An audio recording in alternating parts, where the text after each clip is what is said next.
Hi there, welcome to the June UN Info Session. My name is Amanda Lowry and I'm with the San Diego chapter of the United Nations Association. The San Diego chapter was established in 1946 and promotes engagement with the United Nations by translating global initiatives into local context through education, advocacy, and other programs. You can learn more about these programs and what we do on our website, unasd.org, and where you can also view our previous UN Info sessions or watch them on our YouTube channel. So today we'll be talking with Partnership for the Advancement of New Americans, Civic Engagement Officer Nancy Nguyen, who leads the organization's civic engagement campaigns and fosters relationships with coalitions and organizations that work on advancing immigrants and refugee issues locally and across the state. She also leads PANA's Youth Congress, where she identifies, cultivates, and develops strong youth community leaders, which are ages 18 through 30. So PANA is a 501c3 public charity based in San Diego County, and their mission is to advance the full economic, social, and inclusion of refugees in San Diego, into California, and across the country. PANA was founded and is currently led and staffed by refugees who promote ongoing community engagement and community leadership development. Their true aspirations are to empower their community to steer campaigns and programs based on the needs and desires of that community. And then lastly, PANA is truly led by the communities that they serve. Their work supports African, Middle Eastern, Muslim, and South Asian refugee communities impacted by racial and ethnic profiling, religious discrimination and Islamophobia, increased government surveillance, and law enforcement harassment, and barriers to healthy housing such as family-sustaining jobs and quality education. So thank you so much, Nancy, for being here. I'm so happy to have you on so that we can talk about what PANA does, your work, and especially in the honor of World Refugee Day.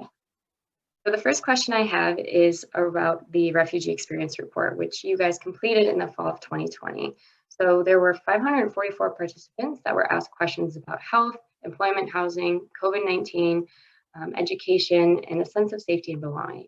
In that report, it was shared that the unemployment rate for the refugee community was actually more than 3 times higher than the overall unemployment rate in San Diego County. So the survey also recorded that many positions that this community has relates to public facing, and there are chances of COVID-19 exposure and as well as restrictions. So it is also important to note that refugee and asylum seeking individuals do have the right to work and live in the United States. So for you, Nancy, what are some of the barriers that refugees face when applying for employment? In addition, what would you like to see in the form of local city governments and companies to address discrimination and barriers to employment? Thank you, Amanda, for having me. This is such a great question. I think refugees face a plethora of barriers when it comes to employment. I'll start off with just the refugee resettlement process.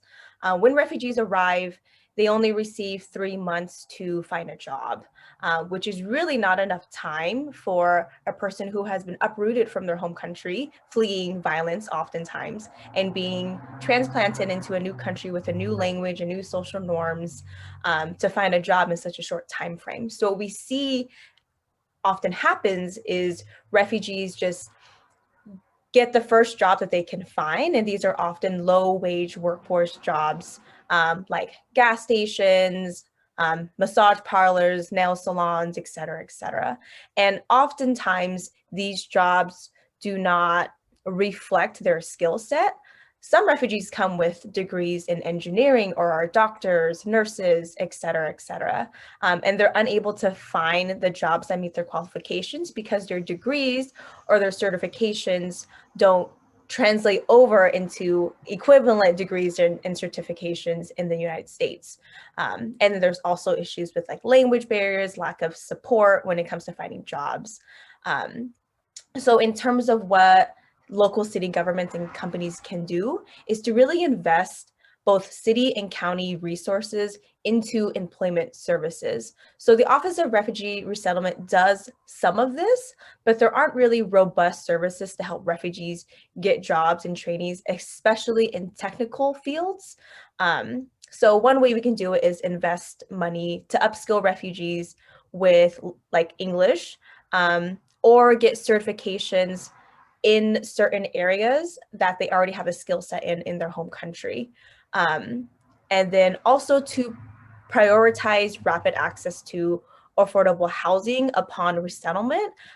Housing is the first need refugees have when they arrive here. So if they're stressing about jobs and housing and how to feed their family, there's just so much stimuli going on. So if we're able to kind of prioritize housing upfront initially, I think it would help out with refugees being able to focus on other things like finding a job that reflects their skill set and has a wage that is sustainable to feed and house an entire family.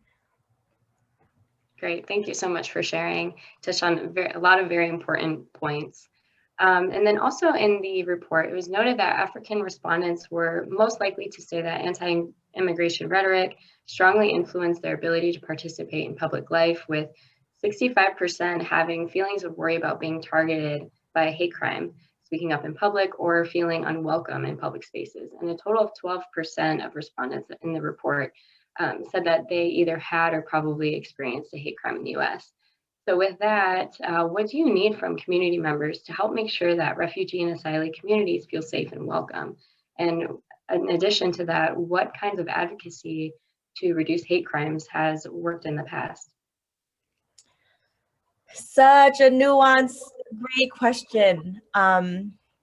Yeah, so I want to start off by kind of naming that refugees, especially our Black refugees, experience hate crimes, and they're also over surveilled and over policed. So there's a duality of this issue, because while they experience hate crimes by like regular civilians, there is also a lot of bias and discrimination in interactions with police officers. So when we talk about the fear of Black and Brown community members and refugees, we have to think about all of the institutional systems that have perpetually harmed them, because our refugee community are violently targeted and attacked by law enforcement because of their color of their skin or religious affiliations. And so to reduce this fear, we really have to create policies that address these issues. Specifically, PANA stands firmly with the fact that we believe policymakers at all levels, local, state, and federal, must end law enforcement collaborations that harass, surveil, and instill fear and feelings of being othered. Programs like Joint Terrorism Task Force, or JTTF, Countering Violent Extremism, CVE, or Preventing Violent Extremism, PVE, have historically targeted predominantly Muslim and refugee communities. And this, combined with the political turmoil of the Trump administration, have created layers and layers of fear of deportation, criminalization, and hate crimes for the refugee communities. So yeah, in terms of policy, ending collaboration with law enforcement, JTTF, CVE, PVE, yeah, is what I would say is our main policy recommendation. Great, thank you so much. I have a question for you about the countering violent extremism, but before we move on to that, last question about the experience report.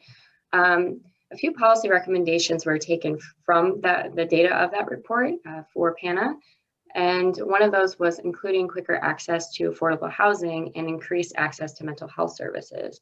So now that we're pretty much halfway through 2021, in your eyes, what do you see as the most important policy focus that would benefit the community the most? Yes, great. Right now, I definitely think that it's quicker access to affordable housing.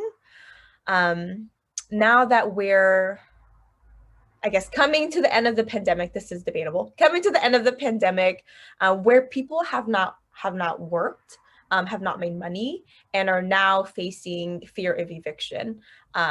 Because what happens when the rent cap and the eviction moratorium is lifted? Then our refugee community members who are renting their apartments or their homes are at risk of being evicted. So we really need to make sure that our community members are not displaced once the rent cap and the eviction moratorium is lifted. And in a bigger scale, in general, we just need to make sure that our refugee community members have healthier living spaces. Oftentimes, refugees arrive and then they're placed in these teeny apartments with these large families that is just not healthy mentally, like physically. So we need to create more access to affordable housing, because when people have access to affordable housing vouchers, they are less likely to live in overcrowding housing conditions. And we want to push for this through like literally building more affordable housing infrastructure and buildings, and to make sure that housing is included in the resettlement process, because right now it's not. So yeah, I would definitely say right now, housing, especially with eviction moratorium and the rent cap being lifted shortly. As a segue to the talking about affordable housing and access to that, PANA launched the RICH program, which was the Refugee and Immigrant Census Hub to support refugees in San Diego County so that they would be counted in the 2020 census. And just as a note too, is that it's mandated by the United States Constitution that every resident is counted, not just citizens in a particular area, regardless of immigration status, age, anything like that. So getting a correct count is really important because it determines allocation of federal funding. So in addition to affordable housing, where a specific challenge that I'd like to ask about is that where there was fear around participating in the census for refugee communities because it discloses how many people live in a unit. And many refugee families have to live in overcrowded situations, which are in many times a violation of leases due to the affordable housing crisis. So in addition to what you mentioned, what other policy recommendations do you think that you would like to see or come from the government to mitigate this issue? And addition, maybe any other challenges that you found while encouraging your refugee community to be counted in the census? Yes, thank you for this question. Great segue. Yes, very, very many valid fears for our refugee and immigrant community members in terms of participating in the census, including disclosing how many people live in their unit. So I think this is really highlighting the issue of overcrowding in California and in San Diego. So just to kind of repeating what I mentioned earlier, we really want the city to prioritize creating affordable housing units, developing more incentives for companies to develop affordable housing units, and including specifically housing financial assistance as part of the refugee resettlement package. And the goal is for this housing financial assistance to be up to 36 months, which just does not exist right now. Those, I think, are our main policy priorities and pushes to ensure that refugees have a safe and comfortable living environment for them and their families, which just doesn't exist right now. And wanting to highlight like the extent of the issue, like what over 60% of people we surveyed lived in overcrowded conditions. And the California Department of Public Health classifies overcrowding depending on the number of people in the household. So 3 or more people in one room is considered overcrowded. And over 60% of people we surveyed out of 544 refugee community members are living in overcrowded conditions, which is just scandalous and should be unheard of. And unfortunately is so common.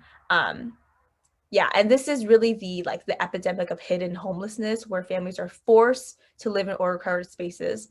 And it's critical that we address this in general, but especially during a pandemic, because overcrowding dwellings increase the risk for transmission of COVID-19 because of the lack of space to socially distance and isolate.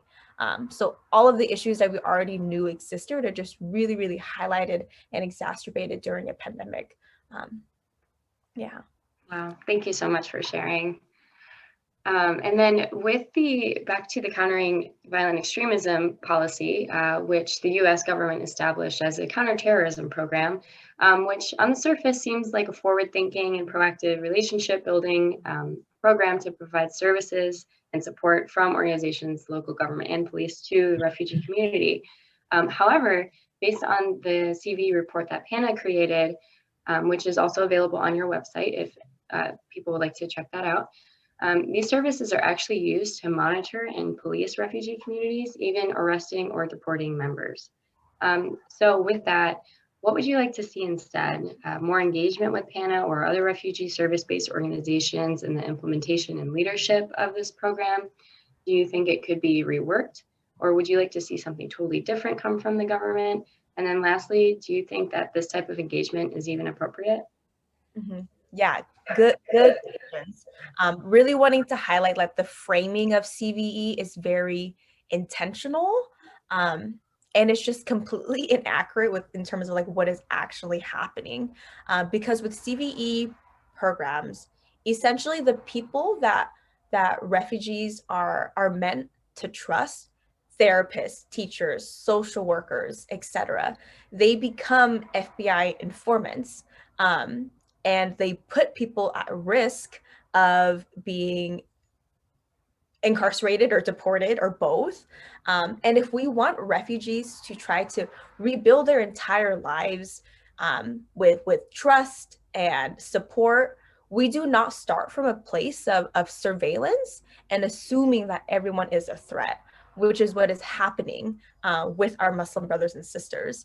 It's just a harmful starting point. So we do not believe that CVE programs can be reworked or reformed at all. We want the programs to be completely defunded and like stopped immediately, because these surveillance programs not only make refugees fearful of law enforcement, fearful of teachers, social workers, everyone in their circle, but they also make refugees feel completely unwelcome in their new home, and as a result of that, have an overall mistrust of government. So ending programs like CVE, JTTF is a critical step towards making refugees feel really welcome and ensuring that they belong and can contribute to all parts of civic and social life in the United States. Great, thank you so much. And thank you for sharing too, because we might not get to see that side of the story. So I appreciate the authenticity and honesty about what is happening on the ground. For PANA's Youth Congress, which is actually created as a response to the need for education and empowerment for young people in the community to support change and advocacy, which this program actually enables members who are from a refugee background or a first generation student under the ages of 30, between 18 and 30. The Youth Congress works in campaign planning, leadership development, community organization, policy and advocacy, and mentorship opportunities. So what is the Youth Congress looking at now? Any projects coming up that you'd like to share? Or if somebody in the community has an issue that they would like to address, how would you recommend them contacting the Youth Congress for advocacy support? Thank you. Yes. So I oversee Youth Congress. So this is like my baby. So I love Youth Congress. We just launched in March. We relaunched Youth Congress, and the space came out of youth a couple years ago coming to PANA staff and was like, hey, we want a space just for refugee youth, because the needs that we have identified as priorities is different from what our like parents and our grandparents identify as priorities. So in terms of like the flow of Youth Congress, first we focused on like community development and bonding. And the second part was a lot of curriculum and education. We had like a political education series where we were just educating our refugee youth on like key issues. And now we're actually going into our campaign planning. So the idea with Youth Congress is that the youth will identify and select an issue area, and PANA will provide them with the resources, the trainings, the tools to be able to like research the policy area, lobby elected officials, come up with their action plan, and get a win. So right now we're in our campaign planning stages. We've identified education as the problem area. Now we're trying to select what within education we want to run a policy campaign for. So that's our main project right now. So if folks with immigrant or refugee backgrounds are interested and are under 30 years old, they're welcome to join. Just like join on our page. Outside of our main project, we also engage our youth in other actions. So this includes, we recently had our refugee youth call into the Board of Supervisors in support of the creation of the Office of Immigrant and Refugee Affairs, which passed 3-5, which is amazing. We also had them call into City Council to support the Legal Defense Fund, which would provide free legal services to immigrants held at the border. So, our youth participate in small actions here and there related to the work that PANA does. And simultaneously, we're kind of developing our own campaign area and campaign issue action plan. So that's like the main projects we have going on right now. We do a lot of political education, a lot of bonding. Everything's virtual right now, but eventually we're going to meet back in person. So if folks are also not in San Diego, but want to engage, they're welcome to engage right now virtually. Once we go in person, then we'll require that people are from San Diego. And we also open up the age range. So it's anyone under 30, and our youngest person is 14, which is so great because the natural mentorship that happens in that space is really organic. And, the politicization of refugee youth at such a young age is so powerful. So now we're open to anyone under 30. So anyone is welcome to join it if they have an interest. Awesome. Wow. I'm so excited to see how the next steps and what you guys are able to accomplish in the future. That's so exciting. And you're right about the mentorship of having youth ages being available, because we've seen, and especially through the past few years, how youth members have been so proactive in different issues. So I can't wait to see individuals from San Diego take that leadership role as well. Great, thank you so much. And again, thank you for being here, Nancy. I really appreciate it talking to you. It's so important, especially about what PANA does, the work that you do in honor of World Refugee Day.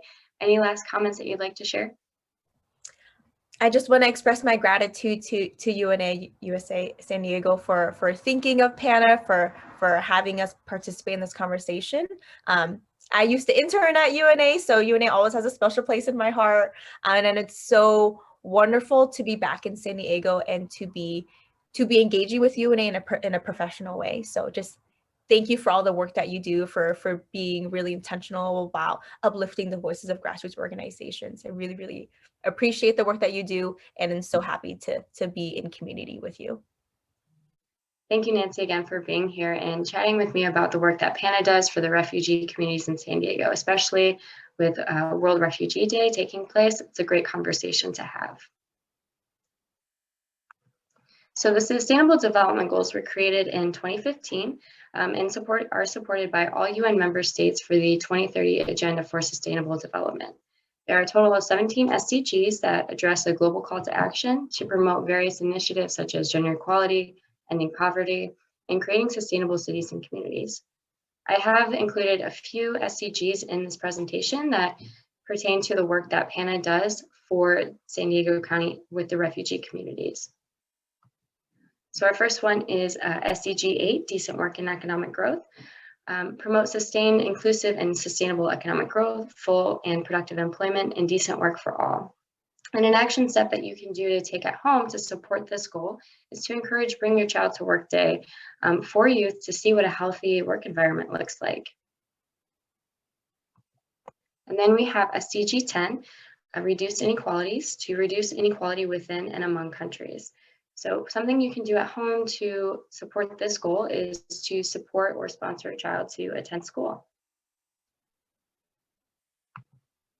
And then we have SDG 11, Sustainable Cities and Communities, which are to make cities and human settlements inclusive, safe, resilient, and sustainable.